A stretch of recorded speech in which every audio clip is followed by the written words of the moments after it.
right, so if you're here for our first cleanup coffee hour. And as you may know, it's one of 3 that we've scheduled, this new way of helping our volunteers and group leaders get situated to the 25th annual Source of Sea Cleanup. So we're super excited. My name is Stacy Leonard, and I'm the Source of Sea Cleanup Coordinator and also the events organizer here at CRC. And I just wanted to share that my first cleanup on the Connecticut River was in 2015 with my son Ethan. And this picture behind me is the tire situation that we encountered in Sunderland, Mass. And we hauled about 9 of those out in our canoe. So it was a ton of hard work and good fun. I actually have been now organizing the cleanup and working with the cleanup for the last 5 years. I want to introduce Angie Chafee, our communications director. Tell us a little bit about your cleanup experience. Hi everyone, welcome. And I just want to quickly note that we are recording this session, so it'll be available later for reference. My first cleanup was back in October of 2010 when I started as an AmeriCorps member. So I've been participating in varying degrees with the cleanup for many years. Great. We also have Sarah Robertson on the line, who is maybe Sarah, you can wave. I know she's in the office and it's noisy there, so she's muted. And Sarah is our office wrangler and new assistant events person.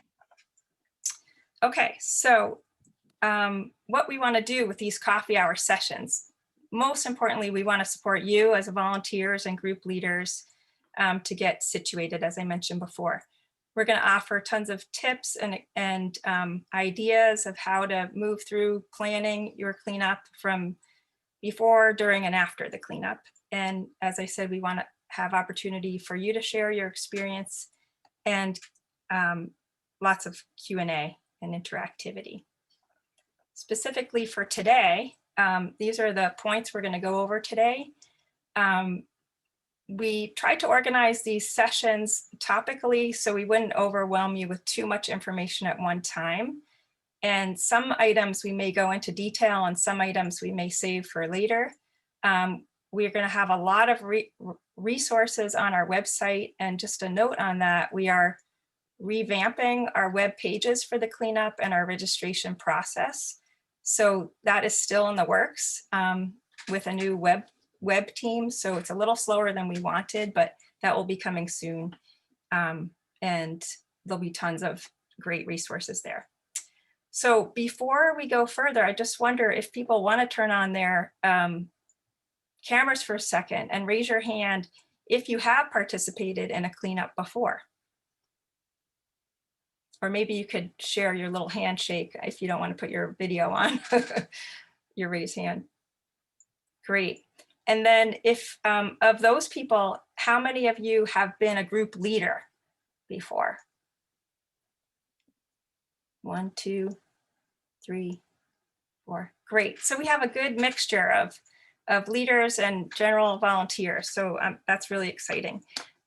So make sure for everyone that any questions you have, you add to the chat because we're going to get to all the questions at the end instead of the interruptions for the beginning part. Okay, so let's get started with Angie telling us a bit about the overview. All right, so welcome everybody. Thanks for joining us. And we are so excited about the 25th annual Source of Sea Cleanup. As Stacy mentioned, one of the first things I want to share with you is that we will be revising our website in an effort to make it easier for you, the participant, and the group leaders. So that will include a revision to all of the info on the website. So our tips and other helpful information to help you get ready for the cleanup, as well as the registration and supply ordering process. In a nutshell, that registration process is going to be 3 short and easy steps, and Stacy will be reviewing those a bit later in the presentation today. If you have participated in the cleanup in the past, we'd love to hear from you after you register and let us know what you think of the revamped website. And as Stacy noted, that is still in the works. It's not up yet, but our hope is that it will be ready for you to get in there and get all the info you need and to get registered by the end of July or the beginning of August. So look for that. And we will certainly be sending out notifications via email and on social media to let you know that registration is live when that time comes. Next up, we do have some fun activities and challenges planned for our 25th year. The goal is to commemorate the 25th anniversary and also add some fun to your cleanup. So we will be sharing more details about what that means, but that could involve things such as finding 25 items of trash or particular types of trash. If there's something that we're looking to highlight, that might also include sharing pictures of that on social media. And we'll let you know more what that means, but our hope is to make it fun, more fun this year. And we will also be doing trash talks again this year. So folks who have been with us in the past, this is something that we have done before. We will be repeating those after the cleanup. So that timing will be sometime in the October, November, December time of year. Those are great opportunities to learn about what we do after the cleanup has happened. Now what? You know, we've cleaned up the rivers. What's next? How can we help keep them clean and prevent trash from getting into our rivers in the first place? That could mean things like legislative action across the 4 different river states. But that's also a great opportunity for you to hear about the results of the 2021 cleanup. We do still plan to put out the printed Cleanup Chronicle newsletter as we've done in the past.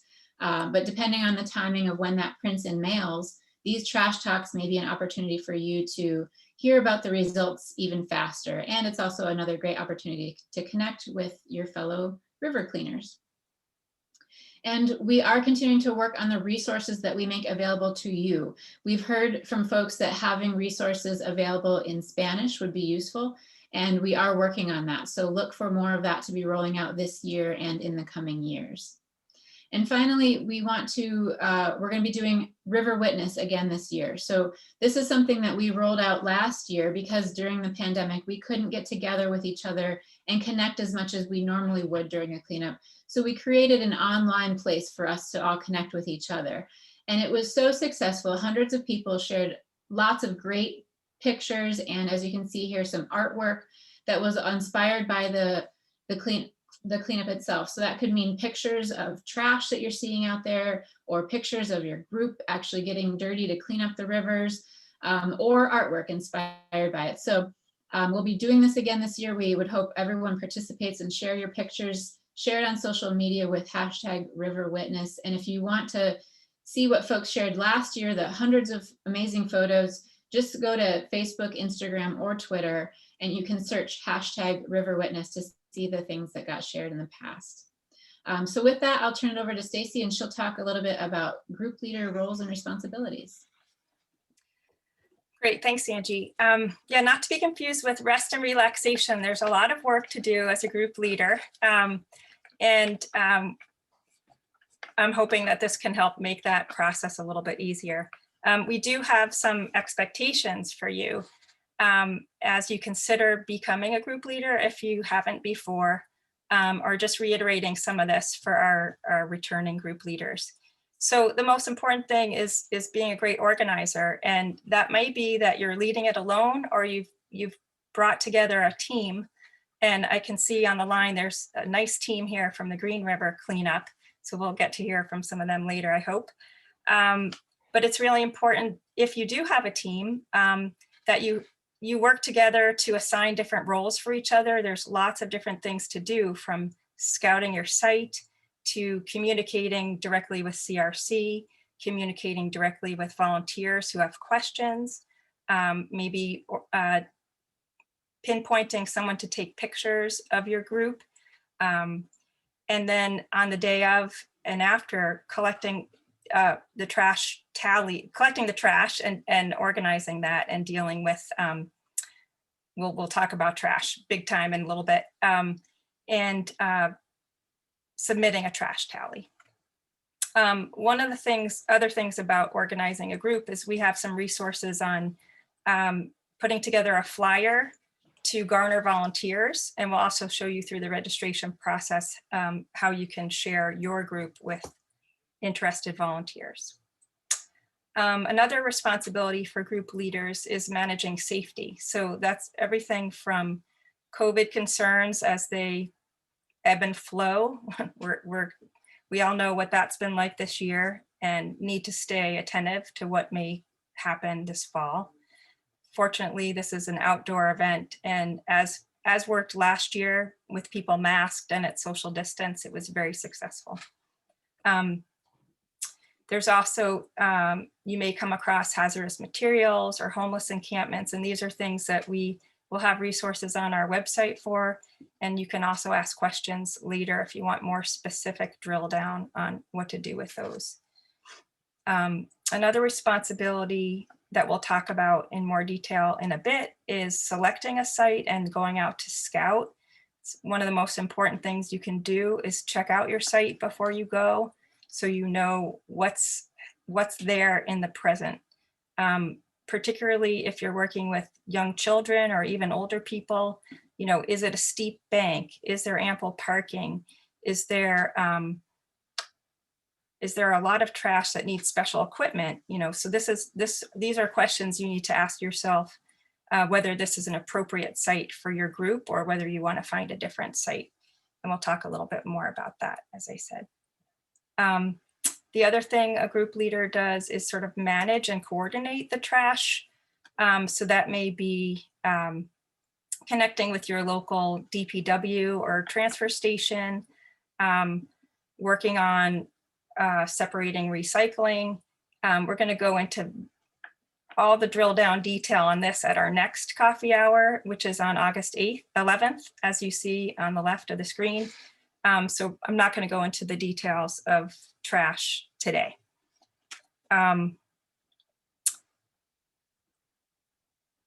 Another responsibility for group leaders is gathering supplies, and we have a couple of options on that, which Angie will discuss in a moment. But we encourage people to DIY their supplies from household items. And we're going to have an opportunity to ship you items or have you pick up items from our Greenfield office. So we'll get into that in a moment. And the last thing, and very important for group leaders, is to coordinate the tallying of your trash. And again, we'll go into the detail of that at the next session. So this is a little example of an app we started using last year called CleanSwell. It's an app that's used and organized by the Ocean Conservancy for their global cleanup. And it's a lot of fun to use. It's really user-friendly. And we piloted it last year. So I don't know, has anyone on the line had a chance to use the CleanSwell? Maybe you could show of hands. Not yet. Okay, so good. You'll get to try it out this year. And we also do have a paper version available for people who are not liking the apps. So we'll get into that again next time. Okay, so we're going to zoom on to site selection. Back to Angie. All right, so before I dive in, I just want to point out that we are talking about site selection before registration, because this is a helpful thing for you to know before you register your cleanup group, if possible. So there are a few ways that you can find a site to clean up. First of all, if you know of a site in your neighborhood that is trashy and could use some help, by all means, we invite you to adopt that site as your cleanup site for the year. So there will be a place on the registration form where you can tell us where that site is and where you'll be cleaning. So you can tell us all about it, and then it's yours to go get it, go clean it up. If you know of a site that is trashy, but you are not able to take it on this year, either you find that you are not going to be able to participate in the event, or the trash that's there is too much or too big of trash for you or your group to handle, you can report that to us. We have a form on our website where you can let us know. It's a short, easy form that just tells us what kind of trash is there, where it is, and also we really appreciate it if when you are reporting this to us to share your contact info. So if we have questions, we can follow up with you. And then if you are wanting to participate in the cleanup but don't know of a site, you need a site, a suggestion of where to go. As I just noted, all of those trash sites that get reported to us, we keep them in a list, and we will be presenting that on our website, there's a map that you can peruse and find a site that's near you that will work for your group. And when you register your group, there will be a place on the registration form where you can tell us that you're adopting a site from that list, and you can let us know which site that is. And always, if you need help finding a site or with anything, you can always contact your local river steward who is familiar with your state and your area and can help you out. And I just want to also reiterate what Stacy said about scouting your site. So whether this is a site that you know of, but especially if it's a site that you are adopting off of our list of suggested sites, it's really useful and important for you to visit that site before your cleanup actually happens so that you're familiar with what's there. Sometimes things can change in the field over the course of the summer. So make sure you are familiar with what's out there and what sort of risks there may be for your volunteers and how much trash is there. So scouting your site is really important. Great. And I just thought I would also clarify a little bit. If you see a trashy site that needs work, like that may be just something you pass along the way. It's not even a site that you imagine being able to clean, but you just want to let us know. Or maybe it's in your travels when you're up in another state in the watershed. So that trash report form is really valuable to us to let us know there's something out there that needs to be tackled. Okay, so registration. This is what we're all waiting with bated breath to get live. So we apologize it's not ready at the time of this coffee hour. We were hoping it would be different, but it should be coming soon. But what we've tried to do is create a more streamlined process. So some people who have been with us for a long time know how lengthy our forms have been in the past. So what we're doing is we're creating a different sort of track for group leaders versus volunteer participants. The first step is going to be something that everybody does, fills out the same form. So it's a basic sign up form and a waiver. And that just gives us your main contact info and lets you identify yourself as either a group leader or a volunteer. So this is the point you need to know whether you want to take on being a leader or you want to join a different group. So if you want to join someone else's group, you're a volunteer. Once you submit that form, you'll get an email with the next step of instructions, depending on how you answered. So the step 2, for group leaders, you're going to be submitting all the group details for your site. So you're going to come up with a group name or share your group name, the date and time you're going to go, and the location of your cleanup. The important thing about that is when you sign up as a leader, that will create a pin on our map. And this is an example of our registered groups map from a prior year. Every one of those pins is a group leader has registered and shared where they're going. So now that becomes available for volunteers to see. I'm a volunteer, I want to go to my step 2. And my step 2 is to look at this registered groups map, find one that's near me. And then when I'm sorry, I didn't take a screenshot of the next phase, actually. You can click in on one of those, you can zoom in, of course, first, and then click on any of those pins to see a detailed map of where it's located. And there will be a button to help you join this team. That's something we didn't do last year because of COVID, but we have done in the prior years. So we're bringing that back for this year, as we are hopeful that we can do larger groups. And then the final step will be if you're either ordering or gathering supplies. So as we talked about before, and we'll talk about a little bit more in a sec, group leaders have the opportunity to order supplies from CRC. That will include gloves, trash bags, recycling bags, and t-shirts. We have new t-shirts for our 25th year. And we also encourage folks to do a do-it-yourself method. We want to have a green cleanup. We want to stop buying new trash bags just to put dirty trash in. So any of these items from home are items that you can bring with you. And I'm going to have Angie talk a little bit more about supplies. I do see a hand raised, and I just hope, do you mind holding it off for just another second till the end, or you can maybe type it in the chat? Thank you. Okay, Ange, you wanna? Stacy mentioned the option of green cleanup. So we are going to be sharing tips with you guys throughout with ways that you can make your cleanup be green. And one of those is reusing supplies. So we have heard from folks that you can reuse bags, such as the bags, heavy duty plastic bags that wood pellets come in, or even mulch or bird seed, and often breweries have heavy duty bags that they use for their grains. So if you have access to any of those are bags that you could be reusing to put your trash in. They're heavy duty enough that they can serve another purpose. And work gloves can also be reused. Oftentimes work gloves don't get worn out after the first use. So reusing bags and gloves is a way to make your cleanup be greener. And then Can I just share, Angie, we do have a bunch of the brew bags on hand at our office. So if you're going to pick up supplies from the Greenfield office, we have a ton of brew bags from the People's Pint. But you can also talk to your local brewery or coffee shop even for those coffee bean bags. Yeah, they love being able to put those bags to another use.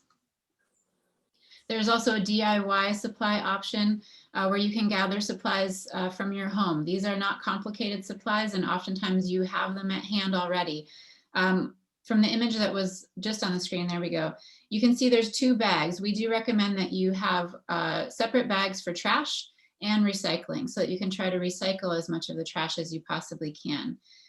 You're going to want to have work gloves or rubber gloves of some sort, and then your trash tracking device, whether that's the smartphone app that Stacy mentioned or a paper form. Those are the critical things you're going to want to make sure you have with you when you go out into the field. And you can also see on this image there is a mask and hand sanitizer, depending on where we're at with the pandemic this fall. Those may be things that you want to take with you.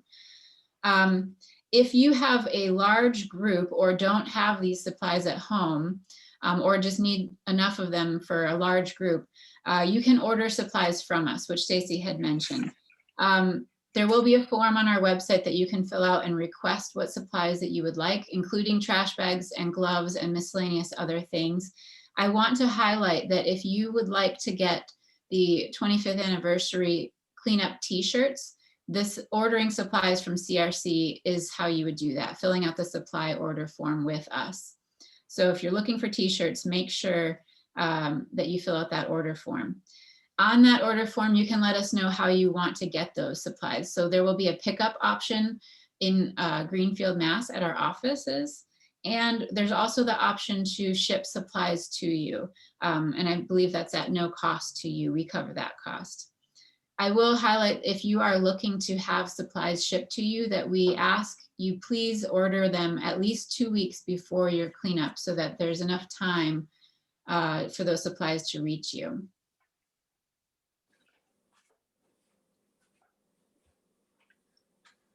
Okay, so this is a list of all the contacts that you need to know. Oh, I need to add Sarah to this too. My apologies. You do not need to scramble to write all this down, but I just wanted to give you an idea. I'm going to be sharing an email after this this session to everyone who registered, even people who didn't make it today. So you'll get this list again. But I wanted you to know there is a river steward in your region. As we talked about, and if you're having trouble deciding where to go to clean up, they are the best point people for on the ground information like that. Excuse me. And I also, when you register, you'll automatically become part of our Source to See e-news. But if you go to our e-news page on our website, you can also sign up for many other news groups that we have. We have a watershed wide, we have an advocacy group, we have a hydropower group. So there's many different ways that you can stay connected with CRC. So I encourage you to join our e-news list. So we're going to move forward. I appreciate everyone's patience who raised hands and had questions. We just want to make sure we got through all of our stuff because it's easy to get derailed once questions start. So I'm going to stop my share.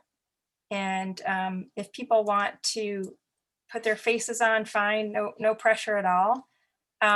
And what I thought we could do is go through the chat questions and see where people are at. I'm hoping that one of my colleagues may be able to start us off with what was the first question, because I wasn't able to look.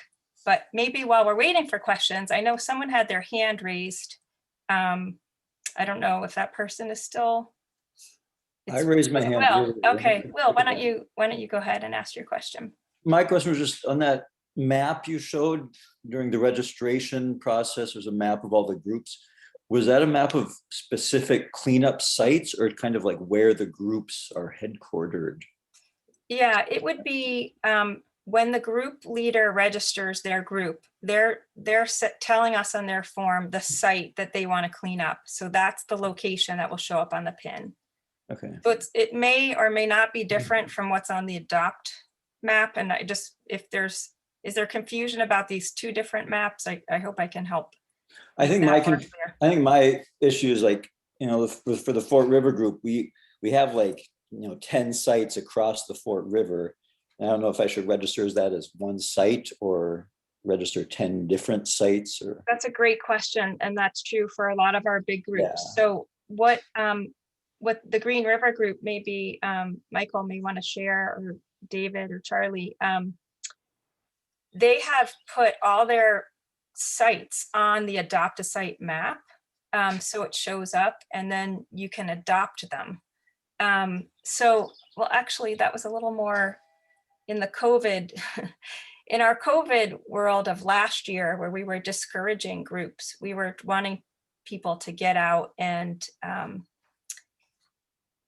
not form a group, but just be able to adopt a site. So Angie, do you have thoughts about how a big group with multiple sites, should they register 10 times for 10 different places? No, I think what we've done in the past is we've had the large groups like Green River or others registered once. So you'll show up as one site. And often what's great about that is then you can have all your people kind of join you at a hub kind of beforehand. So you can have a little discussion ahead of time. And then from there, you can head out to the different sites that you've identified in your region.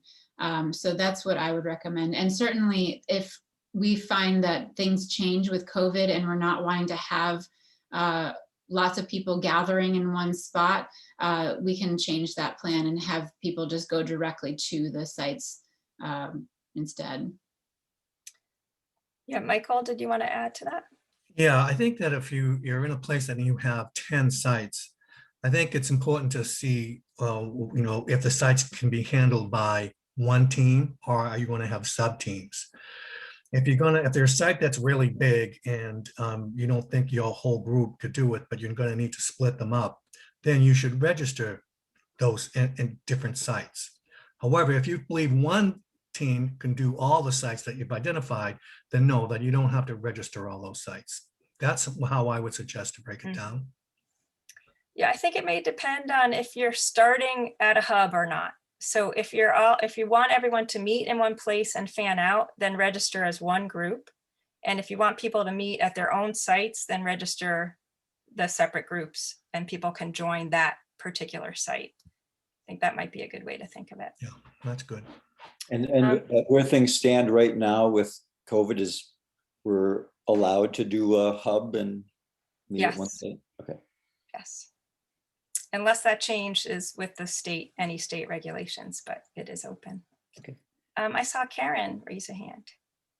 Yes, and this may be a specific conversation with the Green River group, but if you have gone to the same site, so Stoneleigh Burnham School has gone to the same site for the past number of years, originally scoped the site out with John Bowles through the Green River group, so I was really sure ahead of time.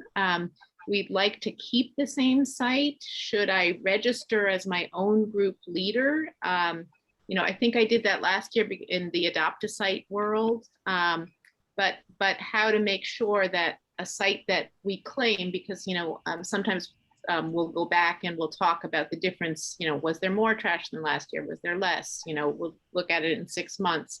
It's an educational moment for our students too. So how should we claim a site, and when you claim a site, how do you know other people aren't going to get the site? Or should we defer to the larger group leaders who are gathering hubs and say, we'll go to whatever site? I mean, I'm just wondering at this point in your 25th year, we're here to serve, but I'm also responsible for environmental education of our students too. Yeah, it's a great question. Karen, that definitely is your site, and that can be your site permanently. I don't know if there's a way we can earmark when there is a group that has chosen a site that they want to do on a regular basis. I know that Four Rivers also frequently cleans the same sites as well, but yes. I think that's a great example of what we were just talking about before, that people in that situation should register their own group for that site. And then the Green River group or the Fort River group or whatever other large groups can just register their hub and any other sites that need the group leader sort of determines the site if you're registering it on the map, because when volunteers go to join, they're going to contact that group leader. So keep that in mind too. And if your group is closed, like a school group, and you don't want other volunteers, we will turn off the ability for others to join the group. So that's something that we will make sure there's still that option for public or private. Yeah, so I'm seeing Will. Hi, Will. I'm Karen from Stony Burnham. But if, it's, usually I get a van full of 20 kids. If another group has done it, like how do I claim it? So if someone's got a hub, how do I say, okay, this site, Eau Courts and Environ, we're holding, so Four Rivers, don't go there this year, find another, can your group, if you have 17 hubs or, 10 sites, can you leave this site, or are there, backup sites for us all? I'll talk to Green River, to John too, but I'd love to stake a site so that a hub leader doesn't think, oh, I've got this site too. You know what I'm saying? That's a question. Is there a way for you to register the site and permanently claim it? That's what I would see. It makes sense to me. Yeah, because my plan is that your group goes there every year. Okay. And all right, so I'll do that. We'll just go and know we can always go back to Green River and do more if we clean quickly, and there's always spaces to go to. Okay, yeah. Awesome. Another option on that, if your site is one that's on the Adopt-A-Map and you don't want it to be seen as it's adoptable by other people, we can remove it from the Adopt-A-Map. And I don't know if that's the case for your site, but maybe we can talk about that separately. So we have that option to turn off a pin on the Adopt-Map if you don't want others to adopt it. Michael.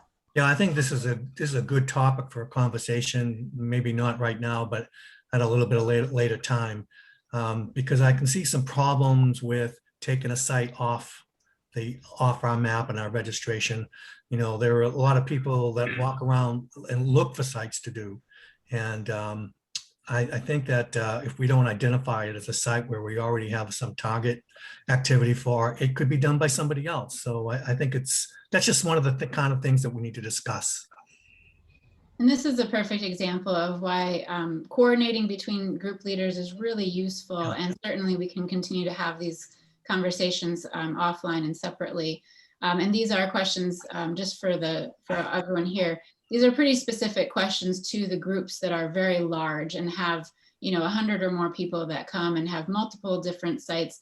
A lot of times for a smaller group that you're just going to one place, these are questions that wouldn't necessarily apply to you.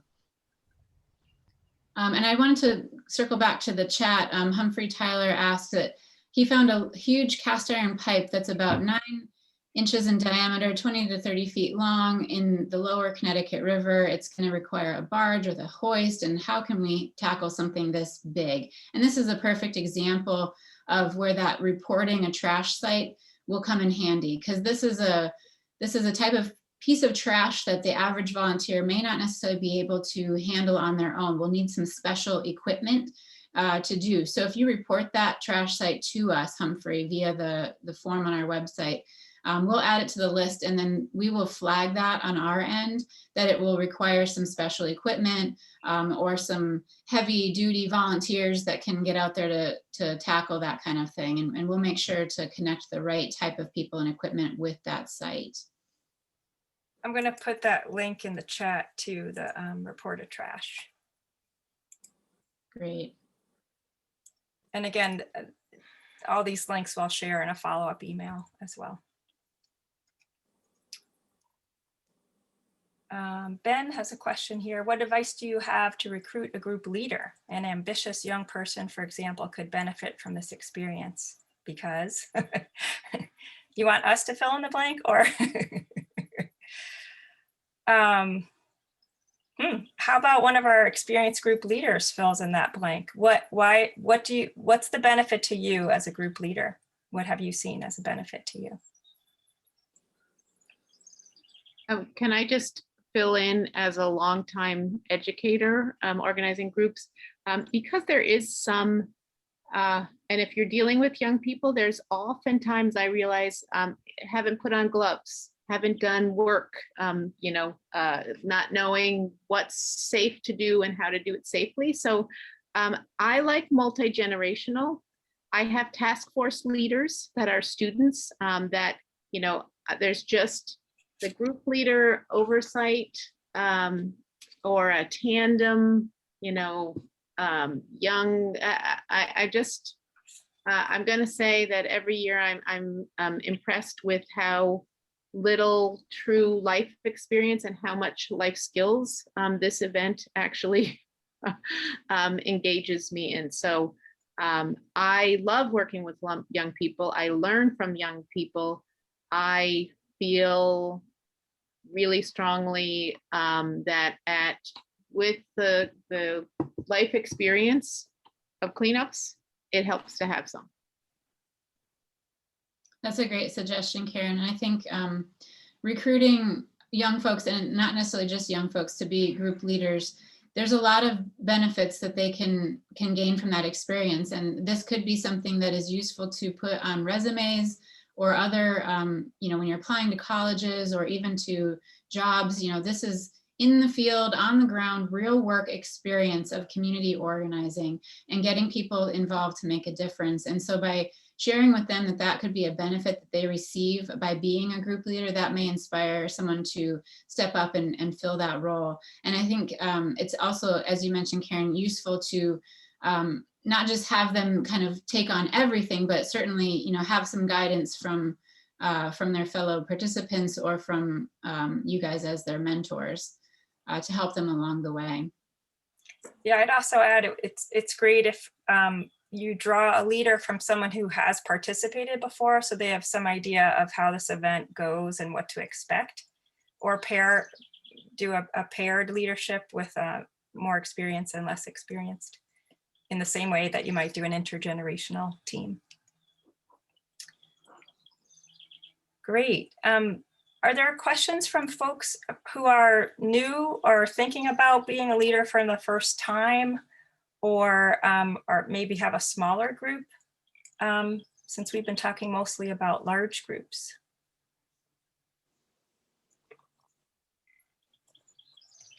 Stacy, can I just say thank you very much for answering that question? Sure. Very helpful. I do want to say that I think the elephant in the room is trash removal. So, if there is time, could you get a preview of that topic, or do you really want to wait till August 11th? It's been an issue for us every year. It seems like we come up with a different solution every year too. So I'm trying to get ahead of the ball, and that's a greght question. But I'm happy to wait. If you say, Ben, we're preparing some materials, tune in August 11th, get yourself a cup of coffee. I'm okay with that. Yeah, well, I think it's a great question. Seems like there's not a ton of other bubbling up questions immediately, so I'm happy to go there. I want to first ask you a question is what is the drill down of your question? Like what part of trash are you struggling with? Who's There's an going to pick it expense. up? Or Yeah, there's always an expense involved with you know, we don't have vehicles. We do have a small dumpster. We could easily fill it 5 times, but getting a dumpster emptied 5 times over the course of a day is not a realistic expectation. We've partnered with another organization who sometimes can, sometimes can't help. We're in the city of Springfield, and you know, the DPW's got its hands pretty full there. Right. So I guess I'm looking for either creative solutions or known sponsors. Yes, I have a great answer for you, I think. One of our sponsors is USA Waste and Recycling, and they have offered to give us dumpsters in locations where there's a lot of trash and a lot of people loading that trash. And that would be for free, no charge to you or us. So if for anybody is in that situation where you have a large site that isn't already covered by, well, let me go back one step. Our very first step in the process is for folks to contact their local town or city and see if they are willing, either if they can provide a dumpster or already have. I mean, some places already have these services going, so we don't want to add a dumpster if it's already something that's in place. And certainly people in a lot of smaller towns can get services from their town. And I'll share an example of a spring cleanup that I was part of in that situation.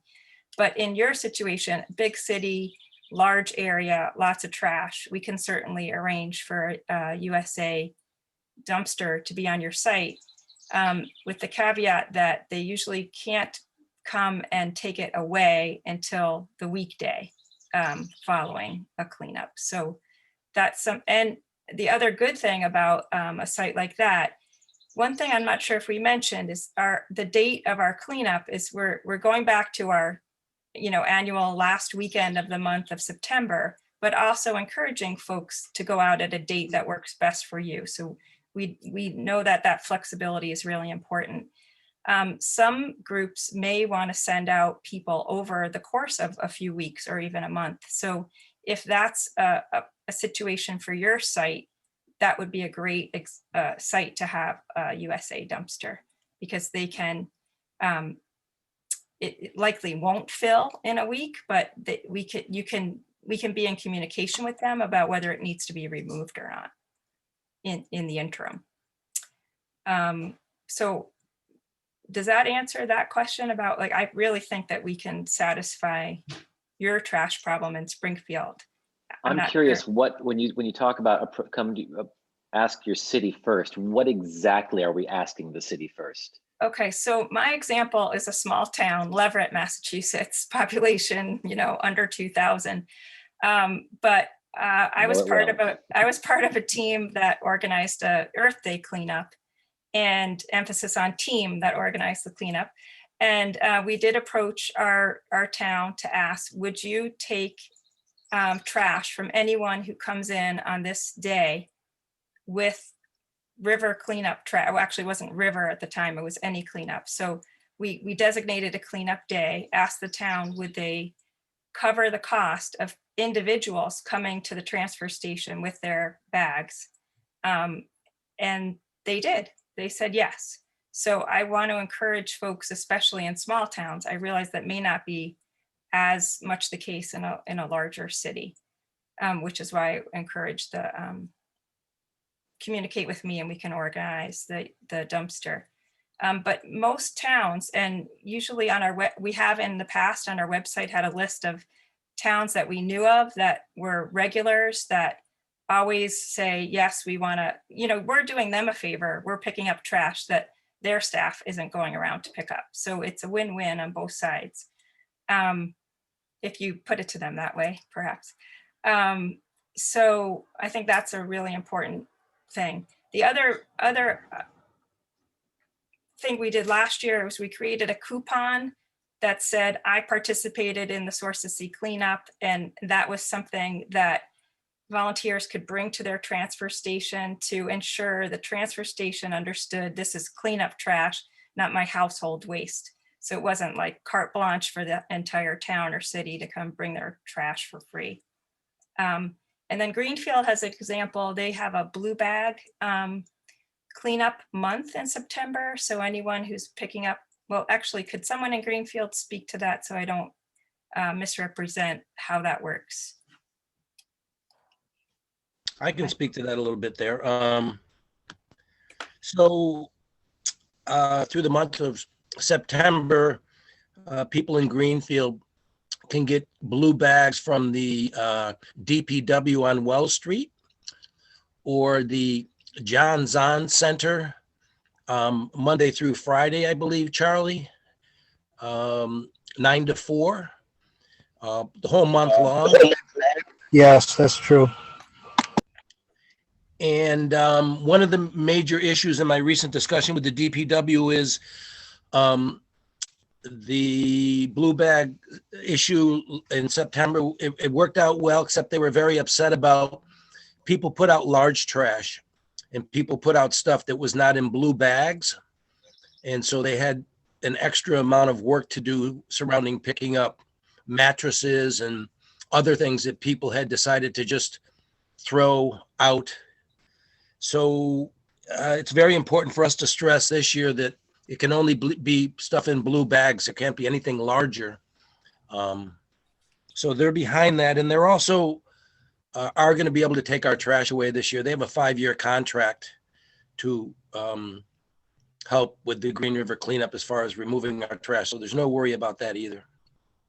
Do any of the other towns have a similar blue bag option? Might be something to encourage, try replicating in other cities. I want to point out, Glenn put in the chat, we just cleaned up a park and section of river in a town and called Public Works to come pick up. Someone maybe in a loud space can go on mute. I don't know if that's you, Charlie. Thank you. I'm assuming, Glenn, that the town did come and pick up the trash. I don't know, but that was the case for us in Leverett too. They offered, if people wanted to leave trash on the side of the road, we'll come around on Monday and pick up trash. So particularly in small towns, that's something you can suggest. Glenn says, yes, that's what happened. What town was that, Glenn? I just want to highlight that it could be, depending on what space you're cleaning up, you may want to approach the Parks Department if it's a park-related space. If it's not necessarily a park, you may want to approach the Department of Public Works or even the Conservation Commission if it's a conservation property in your town. So certainly think about who is the group in your town that owns that land or oversees and manages that land and approach them first.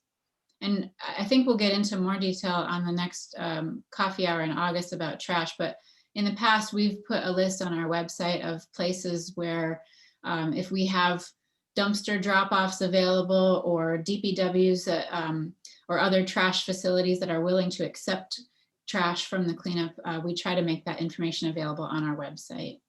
And yes, someone asked, is the date for this year's cleanup the last week in September? Yes, it's going to be the 24th through the 26th of September.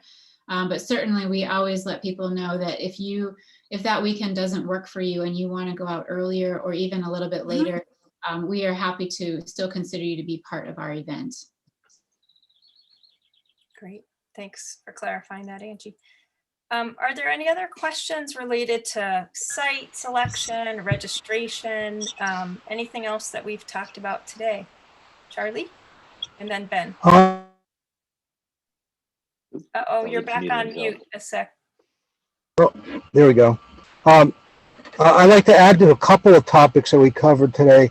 One, what David just talked about with the blue bag in Greenfield, I don't think it was quite clear, but the beauty of it is you can put it with your trash on your trash pickup day in front of your house, and they'll take away that blue bag. You don't have to go to the transfer station to get rid of it. You can actually just leave it in front of your house. The other thing I wanted to mention is there are a number of leaders that could be group leaders that come out of our volunteers.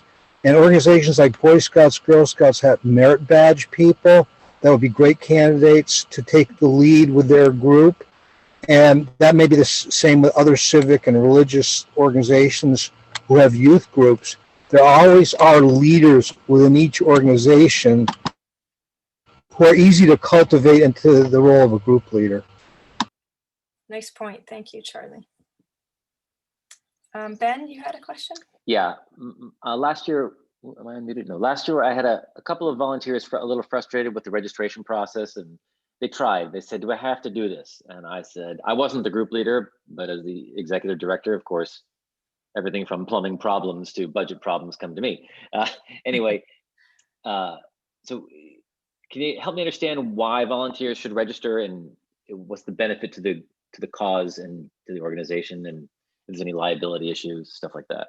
Sure. Well, you mentioned a few. Liability is the first one. So by registering, you fill out a waiver, and that's really important for us. The second point is we like data, and our data informs our advocacy work and helps tell the story of the cleanup. So when people register, we can really say how many people were out there cleaning up, and that's very important to us. And I'll connect that to our trash tally data too. If we don't get a trash tally from folks, we never know what people picked up and what our impact is and what the problem, how bad the problem is in different areas. So those are all really important reasons to both register and do your trash tally.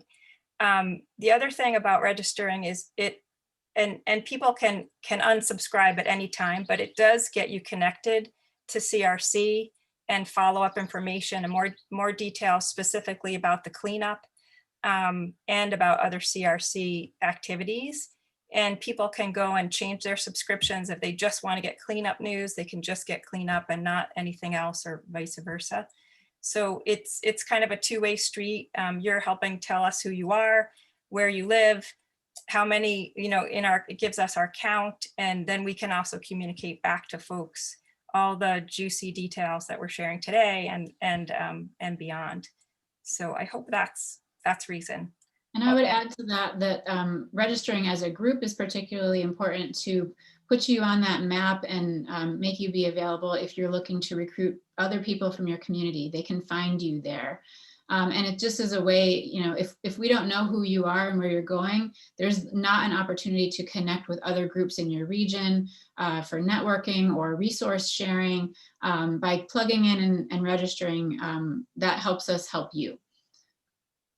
Yeah, and that's a great point that I wanted to go back to something Karen mentioned before about someone else, the danger of someone else like taking your site.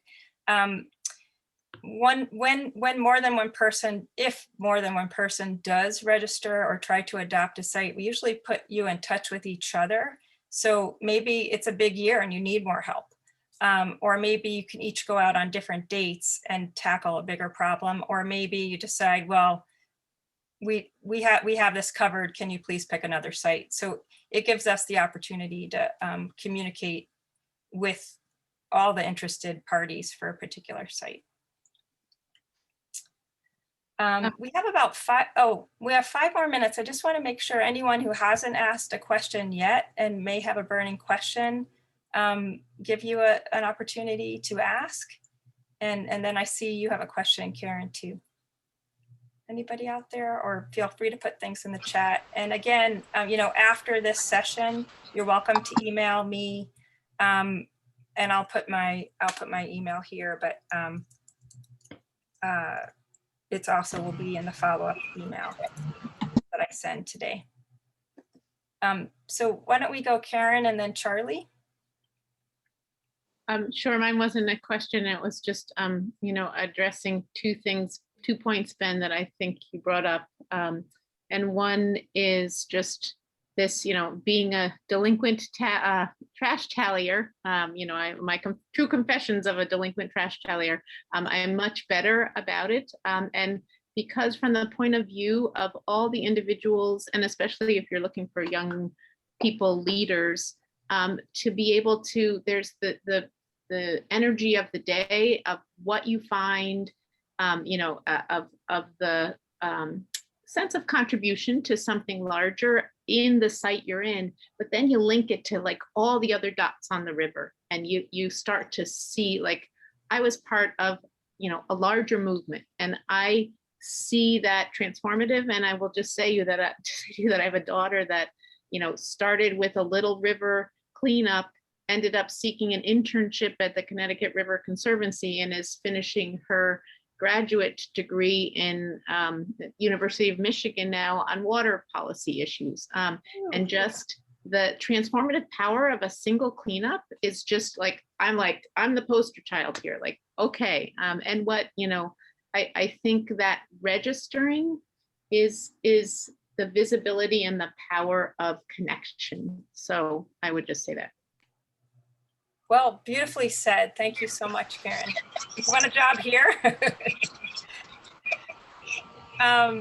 Charlie, I think this is time for one last question, and just remind folks again to contact us afterwards if you have more questions, and come back out on August 11th and September 9th.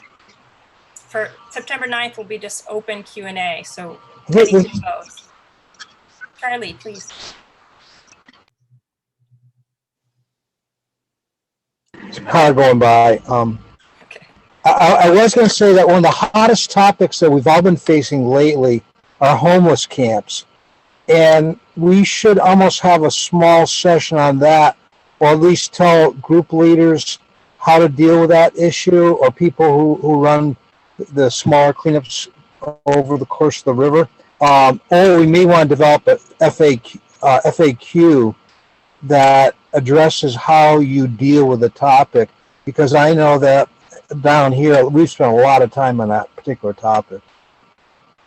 Yeah, it's a great point. And I did want to, thanks for saying, I wanted to ask folks if there were other topics you wanted to see addressed, because we can certainly do that probably in that third session in particular. And so feel free to write anything in the chat that comes to your mind now if you want to share, or share with me later. But in short, with our last minute here, I guess I would say we do have resources on our website, and we'll make sure that's more prominently seen. We never encourage anybody to take down or interfere with a homeless camp. In the Greenfield group, we've been talking about this a lot, and talking about a kind of a flow of procedure. So one is, just in short, one is before the cleanup, making connections with local homeless supporting organizations to let them know that this cleanup is happening, and to garner their support in whether it's communicating with their clients or asking them to join forces with you to work with homeless people in terms of getting rid of trash. So people are homeless and don't have a place to put their trash, of course. So we can help them. And maybe Charlie or Michael may want to speak to this more specifically. But that's a method that we've employed there, is open communication. If you arrive upon a homeless person or people, that you just tell them, we're here to pick up trash. If you have trash you want to set aside for us, that's great. We have a team that goes out and does scouting ahead of time. So if they come upon a homeless camp, they will let folks know that we are going to be doing a cleanup. And if you want to put trash out, then are there some other tips I'm forgetting that somebody wants to add in? And again, we do have this on our website, just don't have it at my fingertips. Any other additions to that? I think you got it all, Stacy. Okay. All right. Well, I really appreciate everybody being here, sharing all these great experiences and bringing your questions and comments. And I hope you'll join us again for the next 2 sessions and continue to stay in touch. Be patient with us as we await our website changes and our new registration, and look forward to having you at our 25th cleanup. Woohoo! See you next time. Thank you, Angie, and everybody for being here. Thanks for attending, everyone. Thank you. Bye-bye.